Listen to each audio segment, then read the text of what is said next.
गरीब रानू चिड़िया की शादी एक अमीर घर के चिड़े मानो चिड़े से हो गई थी। रानू चिड़िया का मायका बहुत गरीब था, इसलिए वो ज़्यादा दहेज लेकर भी नहीं आई। इसी बात का बदला लेने के लिए उसकी लालची सास उसे रोज़ रोज़ ताने मारती थी। वो रानू चिड़िया से अपने घर के सारे काम करवा और हमेशा उसकी बुराई करती रहे। बेचारी रानू चिड़िया चुपचाप रहकर अपनी सास का अत्याचार बर्दाश्त करती। एक दिन रानू चिड़िया अपनी सास से कहती है, माँ जी, आज मेरी सहेली की शादी है, उसने हम सभी को बुलाया है। शादी पर जाने के लिए मुझे मेरा सोने का हार चाहिए, वो आपकी अलमारी में है। हाँ, तो मैं इस घर की मालकिन हूँ, तो हार तो मेरे पास ही होगा। कोई ज़रूरत नहीं है हार पहनकर शादी पर जाने की। तुम्हारे मायके वालों ने तो कोई सोने की चीज़ नहीं दी। हमारा पहन कर जाओगी तो कहीं ये भी गंवा ना आओ। इतना महंगा है हार। लेकिन तुम क्या जानो, तुम तो ठहरी गरीब। मैं तो शादी पर नहीं जाऊंगी। जाओ, मेरे लिए रसोई में जाकर खाना बनाओ, समझ गई? लेकिन सासू माँ, वो रानू की सास उसकी एक भी बात नहीं सुनती। रानू चिड़िया रसोई में जाती है और अपनी सास के लिए खाना बनाती है। माँ जी, मैंने सारा खाना बना दिया है, अब मुझे देर हो रही है, अब मैं चलती हूँ। अरे, खाना बना दिया है तो मुझे परोसेगा कौन? तेरी मरी हुई माँ। सहेली की शादी पर जाने का बड़ा शौक है। चुपचाप घर पर बैठ, कहीं नहीं जाओगी तुम। माँ जी, ऐसा मत करें, मैं आपको खाना परोस देती हूँ, लेकिन मुझे शादी पर जाने दें। मेरी सहेली ने बहुत प्यार से बुलाया है मुझे। हाँ, तो मैं क्या करूँ? चुपचाप जाकर रसोई की सफाई कर और बर्तन धो। चली बड़ी तू शादी पर जाने वाली, घर में ही रहोगी तुम। बेचारी रानू चिड़िया कुछ नहीं कर सकती थी। उसे अपनी सहेली की शादी छोड़कर घर का सारा काम करना पड़ता है। ऐसे ही रानू चिड़िया की सास को रानू की कोई खुशी बर्दाश्त नहीं होती थी। वो हमेशा ही उसे नीचा दिखाने का कोई मौका अपने पंख से ना जाने देती। रानू चिड़िया का पति हमेशा काम के सिलसिले में घर से बाहर रहता था, इसलिए घर में रानू चिड़िया की सुनने के लिए कोई नहीं था। एक दिन गौरी कवि की सास रानू चिड़िया की सास से कहती है, अरे बहन, मैंने सुना कि तुमने अपनी बहू को उसकी सहेली की शादी पर जाने नहीं दिया। उस पर इतना जुल्म क्यों करती हो? वो कितनी संस्कारी है, तेरे सारे काम करती है। और एक मेरी बहू है गौरी, सजने संवरने के अलावा फुर्सत मिले तो वो कोई और काम करे। मुझे खुद ही सारा काम करना पड़ता है। अगर मेरी बहू रानू की तरह होती तो मैं उसका बहुत ख्याल रखती। रहने दे बहन, वो बस देखने में ही मासूम लगती है, अंदर से बड़ी चालाक है। घर का एक काम भी उसे ठीक से करना नहीं आता। उसी ने मेरी चुगली की होगी तुमसे। अरे नहीं, उसे तुम घर से बाहर ही कब आने देती हो? हम एक ही इलाके में रहते हैं तो बात का तो पता चल ही जाता है। मेरी बहू पर नज़र रखने की बजाय तुम अपनी बहू को सुधारो। अभी से घर में सख्ती रखो, उसी से सारे काम करवाओ। अगर ऐसे ही चलता रहा तो तुम नौकरानी और वो घर की मालकिन बन जाएगी। रानू चिड़िया की सास गुस्से में घर जाती है और अपनी बहू को डांटने लगती है। अरे बहू, ये सब क्या है? ये घर इतना गंदा क्यों लग रहा है? गंदा? लेकिन सासू माँ, मैंने अभी तो घर की सफाई की है। क्या अब तू मुझे उल्टे जवाब देगी? तेरी इतनी मजाल। चल निकल, निकल जा मेरे घर से। सासू माँ, मुझे माफ़ कर दीजिए, मैं अभी दोबारा सफाई कर देती हूँ। अगर आइंदा मुझे उल्टा जवाब दिया तो तेरी खैर नहीं। ज़्यादा हवा में उड़ने की कोशिश की तो तेरे पर ही काट दूंगी। रानू चिड़िया की सास उसे धमकी देकर वहाँ से चली जाती है। यूं ही दिन गुजरते के एक दिन रानू चिड़िया का पति मानो चिड़ा एक दूसरी चिड़िया से शादी कर लेता है और उसे अपने घर ले आता है। बेटा, ये कौन है? माँ, ये आपकी बहू है।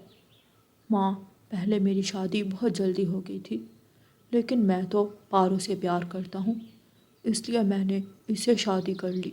रानू की सास रानू की तरफ इशारा करती है। बेटा, तो फिर इस करम जली को बाहर निकालते हैं।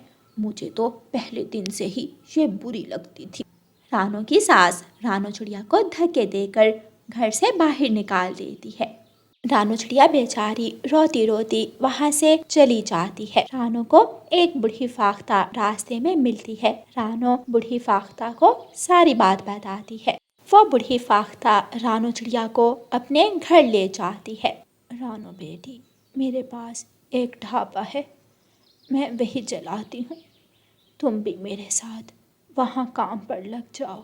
फाख्ता माँ, मैं आपका जितना भी शुक्र करूँ वो कम है। आपने मुझे आशियाना दिया है, आप मेरा सहारा बनी है। मैं वादा करती हूँ, मैं पूरा मन लगाकर आपके ढाबे पर काम करूँगी। बेटी, तुम्हारी सास ने तुम्हारे साथ अच्छा नहीं किया। देखना, उसे उसके किए का अंजाम ज़रूर मिलेगा। अगले दिन मानो चिड़ा काम पर चला जाता है। मानो के जाते ही मानो चिड़े की माँ ने नखरे दिखाना शुरू कर दिए। तो बताइए जी, नई बहू रानी, आप अपने मायके से क्या क्या लेकर आई हो? मेरे बेटे की तो सरकारी नौकरी है, उसे तो अच्छा खासा दहेज मिलना चाहिए। सासू माँ, मेरे माता पिता तो इस दुनिया में नहीं है। जो भी दिया है मेरे भाई ने ही दिया है। हाय फूटी किस्मत, एक बहू तो थी ही करम जली और अब दूसरी भी गरीब ही निकल आई। पारो की सास पारो का बैग खोलकर देखने लगती है तो उसमें कुछ कपड़े और 2 गहने ही थे। तेरे भाई को हम क्या भिखारी लगते हैं जो ये 2 गहने हमें थमा दिए? पारो की सास उसे जली कटी सुना रही थी।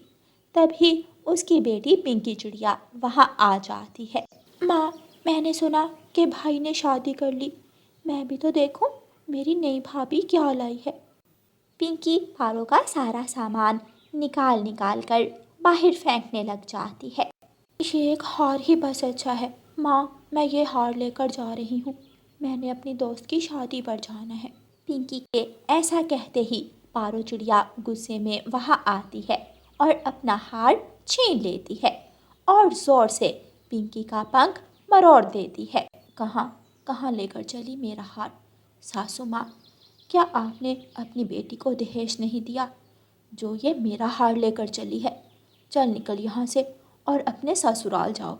अगर यहाँ नजर आई तो तुम्हारा पंख ही तोड़ दूंगी। पिंकी चिड़िया डरते हुए वहाँ से चली जाती है। बहू, तुम्हारी हिम्मत कैसे हुई मेरी बेटी को घर से बाहर निकालने की? सासू माँ, अपनी चोंच बंद रखो वरना इसको रस्सी से बांध दूंगी। तेरी हिम्मत कैसे हुई उल्टा जवाब देने की? तुझे भी अपनी लाठी का वार चखाना होगा। पारो की सास एक बड़ी सी लाठी लेकर आती है तो पारो चिड़िया जोर से अपनी सास को धक्का देती है। आइंदा अगर मुझे मारने की कोशिश की तो तुझे इस घर से बाहर निकलवा दूंगी। सासू माँ जी, आने दो मेरे बेटे को, उसके ऐसे कान भरूंगी कि वो तुम्हें घर से बाहर निकाल देगा। शाम को मानो चिड़ा घर आता है। मानो को देखकर मानो की माँ अपनी बहू की चुगली करने आती है। बेटा, तुझे पता है आज पारो ने क्या किया है? अरे माँ जी, इतनी भी क्या जल्दी है मेरी तारीफ करने की। मानोपति जी, आपको पता है आज मैंने सासू माँ को इतने मज़े की डिश खिलाई है, सासू माँ तो खुश हो गई। देखा माँ, कितनी अच्छी है मेरी पत्नी, आते ही आपके सारे काम करना शुरू हो गए। लेकिन मानो जी, खाना बनाते समय मेरे पंख में चाकू लग गया। अब कुछ दिनों तक मैं काम नहीं कर सकती। हाँ पारो, तुम कुछ दिनों तक आराम करो, माँ है ना, मेरी माँ सारे काम करेगी। पारो की सास अपनी दूसरी बहू की चालाकी देखकर हैरान रह जाती है। अब तो उसका बेटा भी अपनी पत्नी की सारी बात मानता था और उसे एक भी घर का काम ना करवाता। अब सारे काम पारो की सास को करने पड़ते थे। पारो आराम से अपने घोंसले में लेटी रहती और अपनी सास से सारे काम करवाती। अब रानू की सास को अपनी बहू रानू चिड़िया की बहुत याद आती थी, जो हमेशा उसका ख्याल रखती। रानू चिड़िया एक गरीब चिड़िया थी। गुड़िया बेटी, उठ जाओ, जल्दी खाना खाकर स्कूल चली जाना, मैं भी काम पर जा रही हूँ। जी मम्मा। गुड़िया जल्दी से उठती है और मुंह हाथ धोती है। गुड़िया दाना खाती है। और अपना बैग लेकर स्कूल की तरफ चली जाती है। जंगल के बाकी छोटे पक्षी मिठू तोते के उड़न खटोले में स्कूल जाया करते थे। तोते का उड़न खटोला आगे आगे और गुड़िया पीछे पीछे उड़ रही थी।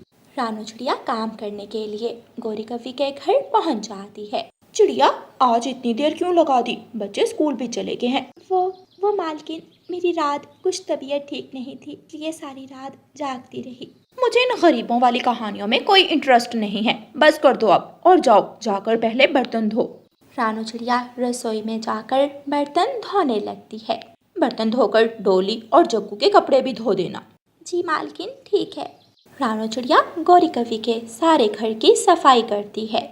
स्कूल में डोली गुड़िया से कहती है, गुड़िया, कल मेरे पापा ये गुड़िया घर लाएंगे। मैं प्यारी सी गुड़िया भी होगी। क्या सच में? हाँ, मेरे पापा मेरी हर बात में। क्या तुम अपना गुड़िया घर मुझे भी दिखाओगी? हाँ, हम मिलकर खेलेंगे। अकेले खेलने में मुझे मज़ा भी नहीं आता। स्कूल से छुट्टी हो जाती है। तोता अपना उड़न खटोला लेकर आ जाता है। आ जाओ बच्चों। गुड़िया, तुम भी हमारे साथ उड़न खटोले में क्यों नहीं आती? इसमें बैठने का बहुत मज़ा आता है। मगर मेरी मम्मा के पास इतने पैसे नहीं है। तुम जाओ, भी आपके पीछे पीछे ही आ जाऊंगी। सब छोटे पक्षी उड़न खटोले में बैठ जाते हैं। उड़न खटोला आगे आगे और गुड़िया पीछे पीछे। यूं ही दिन गुजरते गए। एक रात गुड़िया और उसकी मम्मा अपने घोंसले में लेटी हुई थीं। मम्मा, हम अमीर पक्षियों की तरह जिंदगी क्यों नहीं गुजार सकते? मम्मा, उनके पास सब होता है, वो जो चाहे खरीद लेते हैं। मम्मा, हम गरीब क्यों हैं? गुड़िया बेटी, यही इस दुनिया का कानून है। कोई अमीर है तो कोई गरीब। हमें नाशुक्री वाली बातें नहीं करनी चाहिए। मम्मा, कितना अच्छा होता अगर ऊपर वाला सबको एक जैसा बना देता। गुड़िया बेटी, देखो, अगर सब अमीर होते तो कोई किसी का काम ना करता, कोई मोची ना होता, सब बादशाह बनकर बैठ जाते। ना बढ़ई होता, ना कोई आइसक्रीम लेकर आता। बेटा, ऊपर वाले के काम हम नहीं समझ सकते, इसलिए वो जिस हाल में रखे हमें राज़ी रहना चाहिए। जी मम्मा, आप ठीक कह रही हैं। यूं ही बातें करते करते माँ बेटी सो जाती हैं। अगले दिन रानू चिड़िया फिर से अपने काम पर चली जाती है। आज घर में मेहमान आने वाले हैं, इसलिए घर को अच्छे से चमका दो। और हाँ, फिर मैं तुम्हें एक लिस्ट दूंगी, बाजार जाकर वो चीज़ें भी ले आना। जी ठीक है मालकिन। रानू चिड़िया पूरे घर को अच्छे से चमका देती है और फिर गौरी कवि से लिस्ट लेकर बाजार चली जाती है। रानू चिड़िया मांस की दुकान से मांस लेती है और फिर चावल लेती है। टमाटर और मिर्ची रह गई। रानू चिड़िया उड़ती है और सब्जी वाले की दुकान पर जाकर सब्जी लेती है। रानू बहन, कैसी हो? हाँ कबूतरी बहन, मैं बिल्कुल ठीक हूँ। आप सुनाए, आप कैसी हैं? मैं भी ठीक हूँ। शाम हो जाती है। रानू चिड़िया आज घर नहीं गई थी, वो तो तरह तरह के खाने बनाने में लगी हुई थी। मालकिन, मेरी बेटी घर में अकेली है, क्या मैं अब घर चली जाऊँ? चली जाना, पहले जाओ जग्गू और डोली को तैयार कर दो। मम्मा, मैं तो तैयार हो गई। मैं भी तैयार हो गया। मम्मा, मामा जी कब तक आ जाएंगे? बस आते ही होंगे बेटा। मेरी बेटी को भूख लगी होगी, क्या मैं घर चली जाऊँ? हाँ, चली जाओ। और हाँ, ये लो, ये खाना भी ले जाना। रानू चिड़िया खाना लेकर अपने घर की तरफ उड़ती है। रात हो गई है, मम्मा अभी तक घर क्यों नहीं आई? गुड़िया खिड़की में बैठी अपनी मम्मा का इंतज़ार कर रही थी। वो सामने से अपनी मम्मा को आते हुए देखती है। रानू चिड़िया घर आ जाती है। मम्मा, आप कहाँ रह गई थी? आपको पता है, मुझे बहुत ज़ोरों की भूख लगी हुई है। गुड़िया बेटी, देखो मैं तुम्हारे लिए क्या लाई हूँ। आज मालकिन ने बिरयानी बनाई थी। बिरयानी? स्वादिष्ट स्वादिष्ट बिरयानी। मम्मा, मेरे तो मुंह में पानी आ गया है। रानू चिड़िया डिब्बा खोलती है तो उसमें तो बासी खाना था। ओ मम्मा, इसमें से तो गंदी बू आ रही है। ये सब देखकर रानू चिड़िया की आंखों में आंसू आ जाते हैं और वो डिब्बा घर से बाहर गिरा देती है। मम्मा, हम ये दाना ही खा लेते हैं। दोनों माँ बेटी सूखा दाना खाती हैं और सो जाती हैं। अगले दिन गुड़िया झरने के पास बैठी हुई थी कि उसे एक पौधा दिखाई देता है जो मुरझाया हुआ था। ये पौधा भी लगता है मेरी तरह उदास है। प्यारे पौधे, मैं तुम्हें अभी पानी, फिर तुम खुश हो जा। गुड़िया नदी से पानी लाकर उस पौधे को देती है। उस पौधे से तेज रोशनी निकलती है और बैंगन लग जाते हैं। वाओ, ये तो बहुत सुंदर पौधा है। मैं कोई आम पौधा नहीं हूँ, मैं एक जादुई पौधा हूँ। गुड़िया, तुमने मुझे खुश किया। बताओ, मैं तुम्हारे लिए क्या कर सकता हूँ? क्या आप मुझे एक सुंदर घर दे सकते हैं? गौरी आंटी से ज़्यादा सुंदर। मैं तुम्हें ऐसा घर दूंगा जो पूरे जंगल में किसी का नहीं होगा। तेज रोशनी निकलती है। तेज रोशनी के साथ ही एक सुंदर सा बैंगन का घर वहाँ आ जाता है। गुड़िया वो घर देखकर बहुत खुश होती है। फिर गुड़िया और उसकी मम्मा उस बैंगन के घर में खुशियों भरी जिंदगी गुजारने लगती हैं। एक दिन गौरी कवि वहाँ से गुजरती है। अरे वाह, कितना सुंदर घर है। लगता है कोई बहुत ज्यादा अमीर पक्षी हमारे जंगल में आया है। गौरी कवि उस घर के दरवाजे पर दस्तक देती है। जी रानो, तुम यहाँ? क्या ये घर? हाँ, ये घर मेरा है। हैरान रहेगी ना, ऊपर वाला जब जिसे चाहे जितना चाहे दे दे। हमें कभी भी खुद पर गरूर नहीं करना चाहिए। गौरी कवि हैरान परेशान वहाँ से चली जाती है। प्यारे दोस्तों, इस कहानी को लाइक, अपने दोस्तों के साथ शेयर और चैनल को सब्सक्राइब करना बिल्कुल मत भूलना। आपका धन्यवाद। रानू चिड़िया ने 10 दिन पहले 2 अंडे दिए थे और कल दोनों अंडे फूटने वाले थे। दोनों माता पिता रानू चिड़िया और मानू चिड़ा बहुत खुश थे। दादी जी, अब हमारे इस घर में रौनकें ही रौनकें होंगी। हमारी सबसे बड़ी इच्छा कल पूरी हो जाएगी। मेरे 2 नन्हे नन्हे बच्चे, मैं अपने बच्चों की हर इच्छा पूरी करूंगा। मानो जी, मेरा मन कर रहा है कि मैं कल अपनी सहेलियों की दावत करूं। कल हमारे लिए इतना बड़ा दिन है। हाँ, और मेरा भी मन कर रहा है कि मैं अपने घर को खूबसूरत फूलों से सजाऊं। मैं आज बाजार जाता हूँ और दावत के लिए चीजें और फूलों वाली लड़ियाँ ले आता हूँ। ठीक है, और मैं जाकर अपनी सहेलियों को दावत का कहकर आती हूँ। मानो चिड़ा अपने घर से निकलता है। वो सीधा बस स्टेशन पर जाता है और एक बस में बैठकर शहर वाले जंगल चला जाता है। शहर वाले जंगल जाकर मानो चिड़ा फूलों वाली दुकान पर जाता है। वो वहाँ से खूबसूरत और रंग बिरंगे फूलों से बनी लड़ियाँ खरीदता है और फिर दूसरी दुकान पर जाकर खाने पीने की चीजें खरीदता है।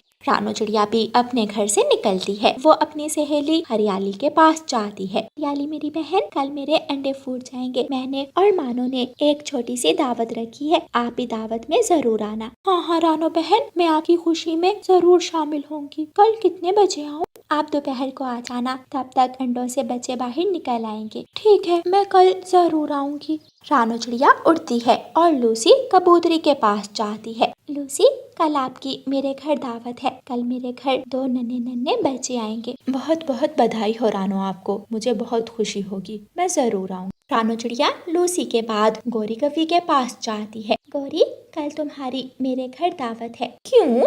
ऐसे मुफ्त में तुम कब से हमें खिलाने लग गई हो? कल मेरे अंडों से बच्चे आ जाएंगे। मुझे तो आज ही वो पल सोच कर इतनी खुशी हो रही है। इतनी भी खुशी अच्छी नहीं, कहीं ये ना हो कि अंडों से बच्चे बाहर ही ना आए। कैसी फजूल बातें कर रही हो। मेरे अंडे सेहतमंद हैं। हमने बुलबुल डॉक्टर से भी चेकअप करवा लिया है। अगर तुमने कल आना हुआ तो आ जाना। अच्छा ठीक है, मेरे पास और भी बहुत काम है, जब समय मिलेगा तो आ जाऊंगी। रानू चिड़िया वहाँ से चली जाती है। मानो चिड़ा भी शहर वाले जंगल से सारा सामान घर ले जाता है और अपने घर को सजाना शुरू करता है। हरियाली तोती लूसी कबूतरी के पास जाती है। लूसी, मुझे कल रानो ने अपने घर दावत का कहा है। हाँ, वो मेरे पास भी आई थी। उसके घर इतनी बड़ी खुशी आने वाली है, हमें चाहिए कि हम कुछ लेकर जाएं। चलो हम दोनों शहर वाले जंगल जाते हैं, वहाँ से कोई अच्छी चीज मिल ही जाएगी। हरियाली तोती और लूसी कबूतरी बस में बैठती हैं और शहर वाले जंगल चली जाती हैं। लूसी मिठाई वाली दुकान से मिठाई लेती है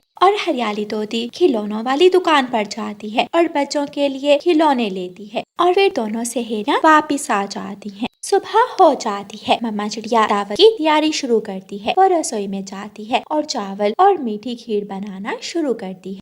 दोपहर के वक्त लूसी कबूतरी और हरियाली तोती रानो चिड़िया के घर आ जाती हैं। घोंसले में एक अंडा जोर जोर से हिलता है और वो अंडा फूटता है। उस अंडे में से एक सुंदर सा बेटा बाहर निकलता है। थोड़ी देर बाद दूसरा अंडा भी जोर से हिलता है और फूटता है और उस अंडे में से एक प्यारी सी बेटी बाहर निकलती है।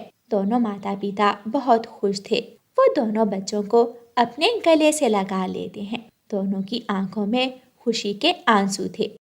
और फिर मम्मा चिड़िया मेहमानों को खाना परोसती है। खाने के समय तो गौरी कवि भी आ जाती है। सब मिलकर खाना खाते हैं। बच्चों, ये है आपकी हरियाली आंटी। ये आपके लिए बहुत सारे खिलौने लाई हैं। खिलौने? हम खिलौनों से खूब खेलेंगे। शुक्रिया आंटी आपका। ये है लूसी आंटी, ये मिठाई लाई है। मैं आप दोनों को बाद में खिलाऊंगी। मजेदार मिठाई। और ये है गौरी आंटी। ये क्या लाई है? कुछ भी नहीं। लगता है ये सिर्फ खाने आई है। बच्चों, ऐसा नहीं कहते, गंदी बात। मैं तो घर जा रही हूँ। तुम्हारे बच्चों की चूं चूं से मेरा सर दर्द कर रहा है। गौरी, अभी तुम्हारे बच्चे नहीं हैं, इसलिए तुम ऐसा कह रही हो, वरना सब बच्चे ऐसे ही शोर मचाते हैं। अच्छा, तो तुम मुझे औलाद ना होने का ताना दे रही हो। एक तुम्हारे बच्चों ने मेरी बेइज्जती की और तुम भी मेरे सर पड़ रही हो।